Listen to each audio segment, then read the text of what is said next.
Oke, baik. Jadi apa saja tadi dalam penggeledahan yang ditemukan di sana atau yang dicari oleh pihak kepolisian, Pak Parisman? Kami belum mendapatkan informasi terbaru terkait masalah itu, Mbak Zaskia, karena kami baru dapat informasi itu sore ini. Oke, dan terkait di area mana saja yang digeledah sudah ada informasi?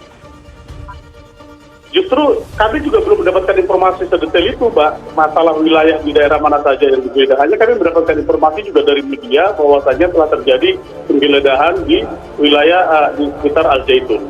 Mungkin kami coba akan nanti lakukan ini dulu dengan tim, Mbak.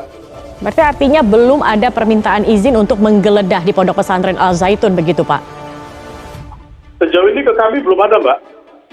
Belum ada. Nah, kemudian bagaimana reaksi dari Panji Gumilang sendiri ketika mengetahui bahwa pondok pesantrennya digeledah hari ini? Nah, kami juga belum melakukan komunikasi langsung atau kontak langsung dengan klien kami, Saudara Teh Panji Gumilang, karena kami juga sedang berada di wilayah yang berbeda. Beliau kan sedang ditahan di rutan Mabes Polri. Demikian, Pak. Oke. Sudah meminta keterangan dari kepolisian, Pak, terkait penggeledahan ini?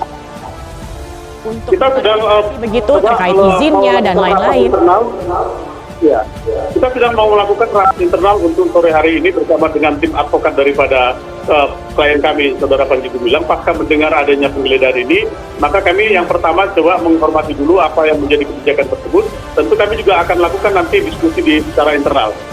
Baik, baik. Pak Parisman, terkait dengan penangguhan penahanan yang diajukan begitu Pak, tadi sudah ada jawaban dari pihak kepolisian yang mengatakan dengan berbagai pertimbangan akan tetap melaksanakan penahanan. Salah satu alasannya juga bahwa pihak Panji Gumilang sendiri tidak kooperatif begitu. Nah, bagaimana Anda menanggapi penolakan dari pihak kepolisian atas pengajuan untuk penangguhan penahanan ini?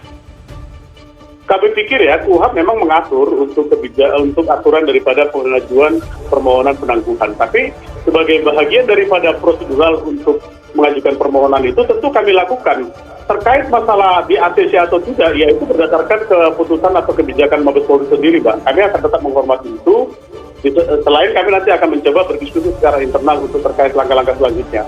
Oke, langkah apa kemudian yang akan dilakukan selanjutnya setelah penangguhan penahanan ini ditolak, Pak? Apa yang sudah direncanakan untuk langkah selanjutnya?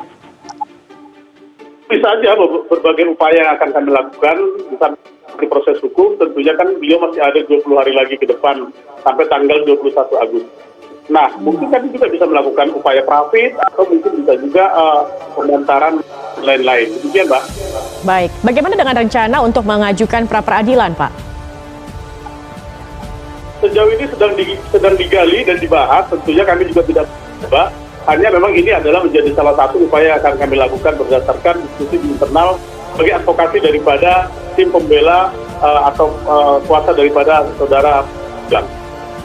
Oke, baik. Pak, selain terkait dengan kasus penodaan agama, ada satu lagi juga yang saat ini tengah dilakukan oleh pihak kepolisian terkait dengan kasus TPPU. Bagaimana reaksi juga dari Panji Gumilang terkait dengan kasus TPPU ini sendiri?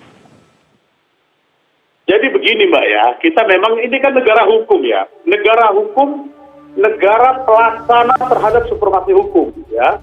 Tentu pelaksana sebagai supremasi hukum untuk mendapatkan sebuah keadilan dan kebenaran. Untuk itu kami sebagai bagian daripada kuasa Saudara Panji Gumilang, berdasarkan panggilan terakhir yang dilayangkan oleh Mabes Polri, karena terkait masalah adanya 3 laporan yang kami dapatkan, yaitu adalah adanya 1 laporan di Polda Jabar, 2 di Mabes Polri dengan nomor LP 163, 169 dan 268. Tentunya dengan persangkaan pelanggaran pasal 156A atau penistaan agama. Nah, untuk itu yang kami fokuskan pada saat pendampingan di Mabes Polri adalah untuk pendampingan persangkaan atas tuduhan pelaksanaan pelanggaran penistaan agama. Begitu, Mbak Zaskia. Oke, baik. Baik, terima kasih banyak kuasa hukum Panji Gumilang, Bapak Parisman. Pengawalan ketat dilakukan polisi selama proses penggeledahan di Ponpes Al Zaitun Indramayu. Diketahui ada ratusan polisi diterjunkan dalam proses tersebut, hingga pukul 4 sore. Proses penggeledahan masih berlangsung. Sebelumnya, rombongan Bareskrim Polri masuk ke lingkungan Ponpes yang dipimpin Panji Gumilang tersebut sekitar pukul 2:30 siang. Di sisi lain, dari luar gerbang Ponpes Al Zaitun, tampak ratusan personel polisi bersenjata lengkap disiaga. Mereka berjaga dari luar areal pondok pesantren. Tampak, tidak sedikit polisi yang turut membawa senjata laras panjang. Mereka berjaga untuk mengantisipasi gangguan dari sekitar lingkungan Ponpes. Polisi dalam hal ini, diketahui juga menjaga ketat akses masuk Ponpes Al Zaitun. Selain petugas, pihak lain tidak diizinkan masuk untuk sementara. Begini, kalau yang pertama saya menyampaikan, mari kita mengheningkan cipta atas hilangnya kemerdekaan beragama, kemerdekaan menyatakan pendapat di negara kita tercinta, yang telah diamanahkan oleh konstitusi. Itu yang pertama. Yang kedua, mengapa sampai ada keinginan untuk mengambil alih atau mengelola pondok pesantren ini? Padahal Syekh Panji Gumilang itu bukan dalam artian dia tidak memiliki jabatan khusus di sana. Dia sebagai pendiri, itu yang saya ketahui. Karena apa? Dalam tingkatan MI itu ada kepala sekolahnya sendiri, terus di SD ada kepala sekolahnya sendiri, hingga ke kuliah ada kepala sekolahnya sendiri. Kok mau diambil alih? Apalagi dari hal-hal yang beredar dan juga pernyataan Prof. Mahfud itu saat ini bahwa nggak ada yang salah kok kurikulumnya. Kok mau diambil alih atau dengan dalil lah dibina, bahasanya kan begitu. Kan bagi saya kok aneh gitu loh. Sehingga dugaan-dugaan yang di luar sana, jika ada yang mengatakan, oh ini ada pola kriminalisasi kepada Syekh dan sebagainya. Dengan apa? Ingin memisahkan Syekh dari Pondok Pesantren Al Zaitun agar bisa dibina, dasarnya begitu. Itu menurut saya dugaan itu kok sebagaimana terbukti dikit-dikit ya. Oke.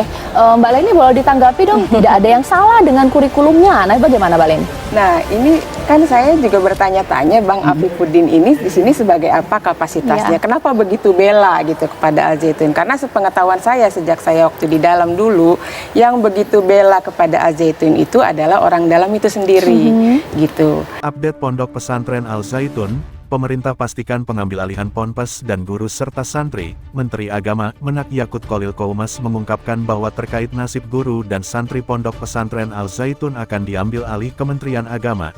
Dikatakan Menteri Yakut hal itu dilakukan karena pemerintah tidak ingin menghilangkan hak para santri Ponpes Al Zaitun. Kemudian dikatakan Menak Yakut tugas yang diberikan meliputi pembinaan terhadap guru dan anak didik Ponpes Al Zaitun.